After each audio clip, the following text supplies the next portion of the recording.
They called him Dirty Dave, and even among the blood-stained legends of the Old West, Dave Rudabaugh stood apart for all the worst reasons. A gunslinger, cattle thief, train robber, and hired killer. His name carried such a fearsome reputation that even Billy the Kid was said to watch his back around him. Time after time he dodged death, but when it finally caught up with him, the end was as brutal and untamed as the life he'd lived. If you're prepared to face one of the West's most ruthless and violent figures, then buckle up, this tale holds nothing back. If you crave stories of genuine outlaws, merciless justice, and the raw truth of the American frontier, hit subscribe and ring that bell so you never miss a journey through Old West history. David Rudabaugh carved his name into the annals of the American frontier, not as an ordinary cowboy, but as a man who spent most of his days outside the law. He gained notoriety for his role in countless outlaw deeds, and though he often ran with infamous men, his own story remains one of the murkiest in Western lore. In modern times, writers and historians have dubbed him Dirty Dave, a nickname supposedly tied to rumors of his aversion to bathing. Yet, it's important to mention that no records from Rudabaugh's own era actually back up this moniker. The name seems more a product of later storytelling than genuine 19th-century accounts. Another case where myth has eclipsed reality. Rudabaugh was born in Fulton County, Illinois, in 1854. His childhood was shadowed by tragedy. His father perished in the Civil War, a fate shared by countless families during those chaotic years. This loss undoubtedly left its mark on Rudabaugh, possibly steering him toward the reckless path he'd later follow. After his father's death, the Rudabaugh family moved repeatedly. They first went to Ohio before finally putting down roots in Kansas. In the late 1800s, Kansas was a land in flux, evolving from wild frontier to settled territory. It was a place of both promise and peril, where young men, especially those without strong ties, often drifted into lives of crime or rough, uncertain work on society's edges. Rudabaugh's early years, shaped by instability, fleeting chances, and shifting morals, laid the groundwork for his eventual descent into the violent underworld of the Old West. While many tales fixate on the bloodshed of his later years, his upbringing offers vital insight into the man behind the legend.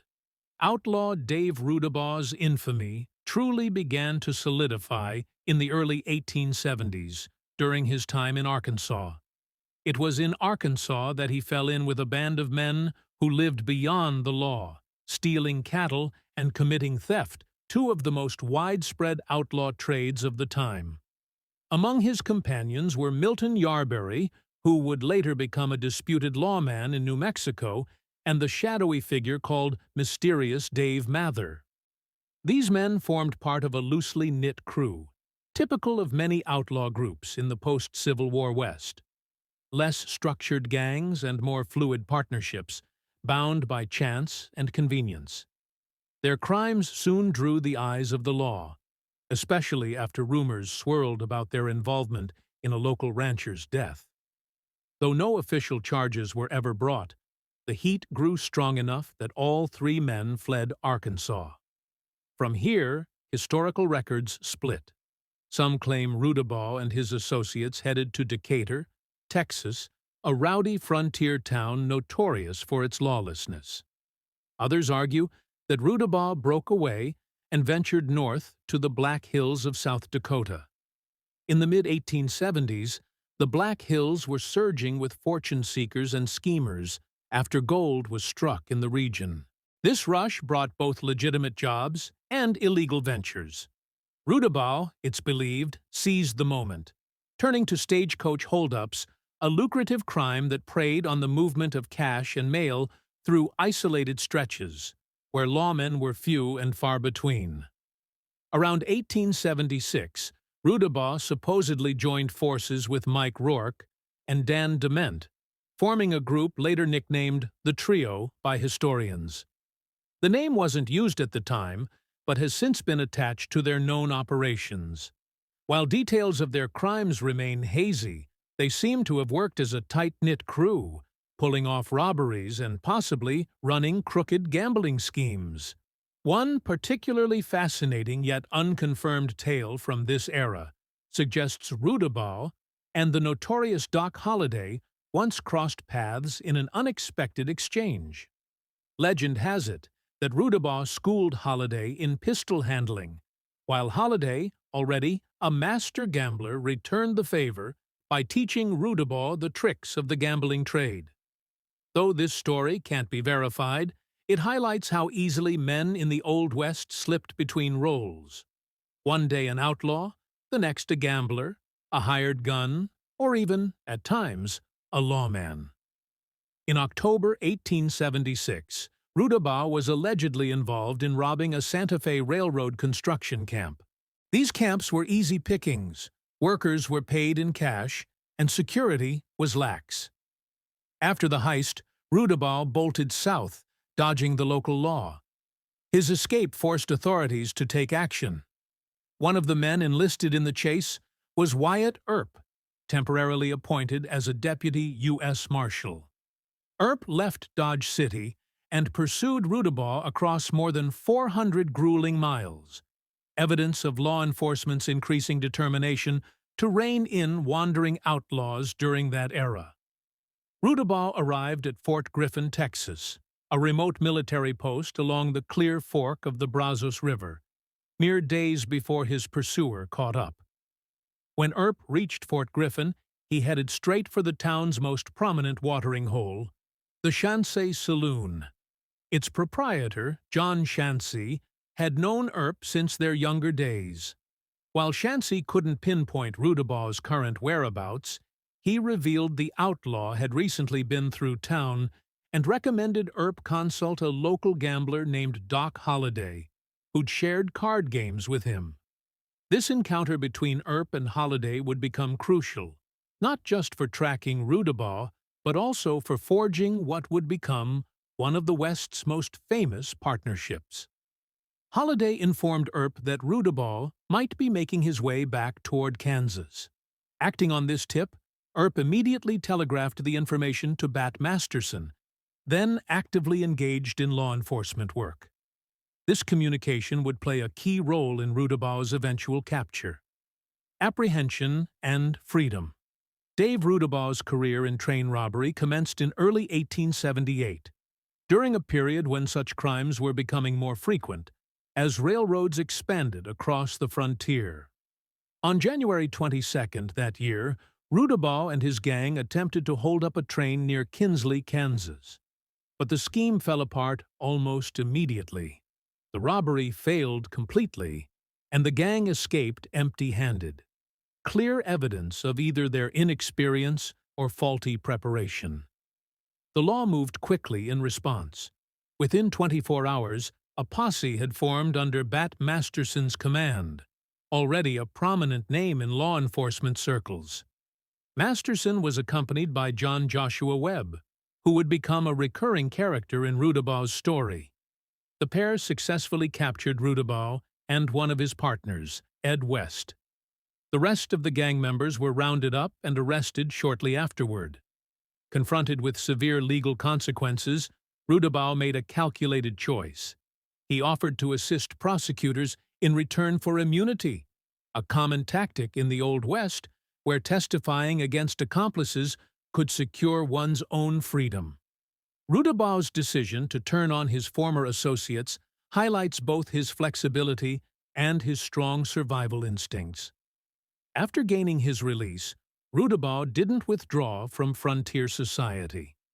Rather, he took up Bat Masterson's offer to join a team of armed guards employed by the Atchison, Topeka, and Santa Fe Railway. The railroad wars raged during this period, with competing companies battling fiercely over routes and land rights. These disputes frequently turned violent, forcing railroads to hire armed enforcers for both protection and intimidation. Rudabaug's participation in these conflicts demonstrates how easily outlaws could become legitimate employees when circumstances and alliances shifted. During this phase, Rudabaugh formed an unlikely partnership with John Joshua Webb, the very man who had helped arrest him months earlier. Such reversals of allegiance were commonplace in the West, where survival frequently demanded pragmatic relationships over steadfast principles. The pair eventually made their way to Las Vegas, New Mexico, a booming frontier town attracting an eclectic mix of settlers, businessmen, and adventurers. In Las Vegas, they joined the notorious Dodge City Gang, a loosely knit network of gamblers, saloon owners, and enforcers who wielded significant control over the town's political and economic affairs. The faction operated under Hoodoo Brown, born Hyman G. Neal, who cleverly masked the gang's activities behind his official positions.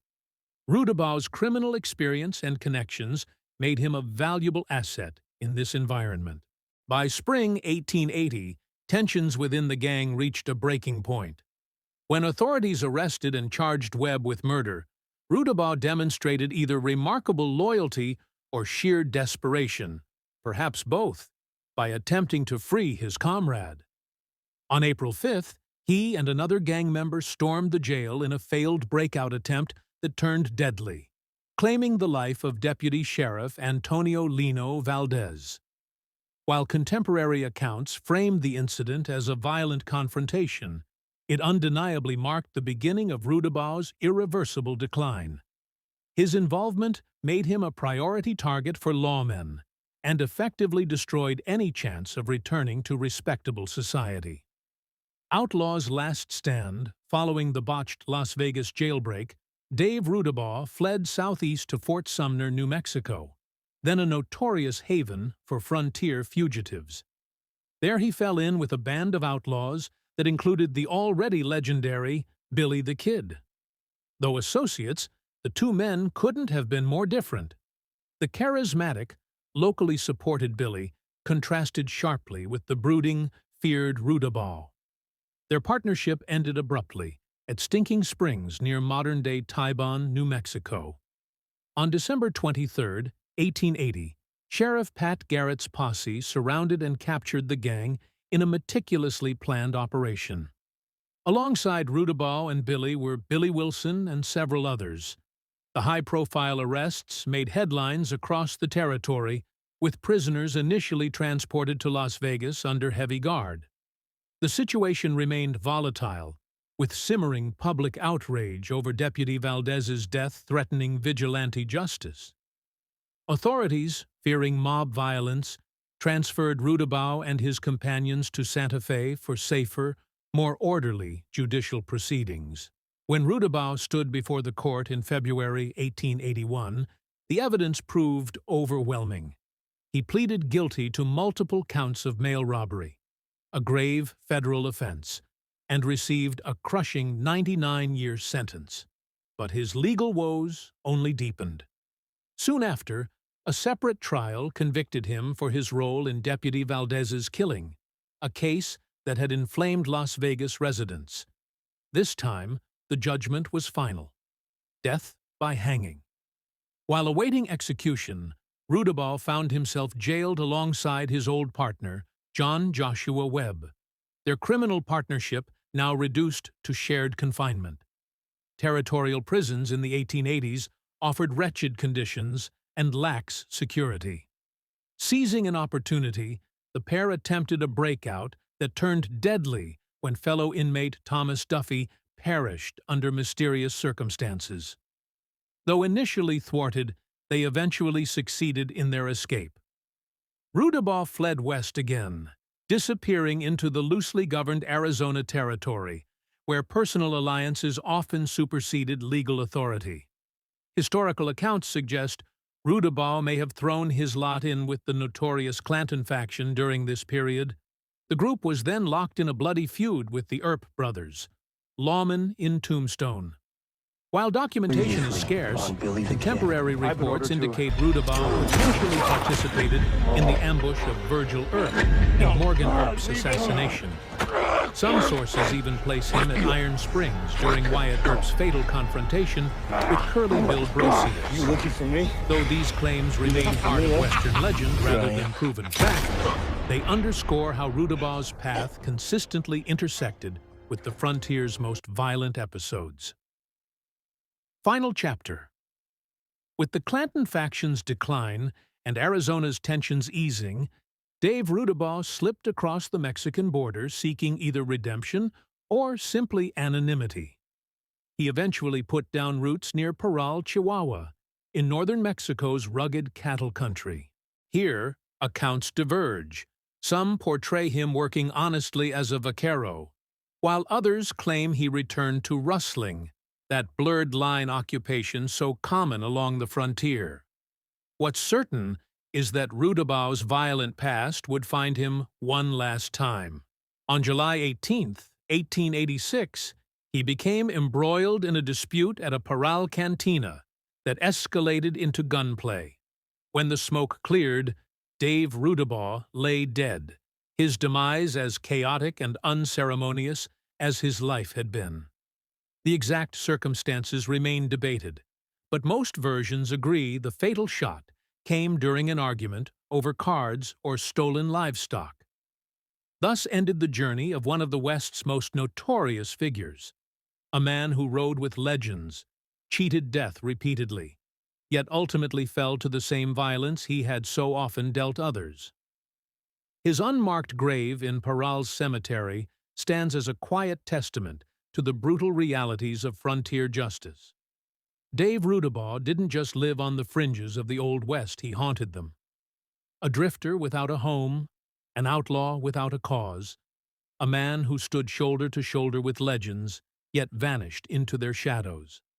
His story wasn't written in glory or infamy, but in whispers, the kind that linger in desert winds and saloon echoes long after the gun smoke clears. So here's the question that history still can't answer.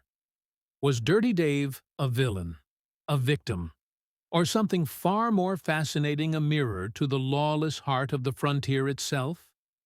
A man who danced with devils and drew iron with icons, only to fall not in some grand shootout, but in a backwater cantina over a forgotten card game. And the greatest mystery of all? His grave in Parral is unmarked if it even exists. Some say the earth refused to claim him, that on certain nights, when the moon hangs low over the Badlands, you can still hear the restless click of a revolver's hammer and the sound of a man laughing in the dark. Was he truly gone? Or had Dirty Dave simply ridden on into myth, into nightmare, into whatever lies beyond the edge of the map? What's your theory? Drop a comment below. Let's unravel the legend together.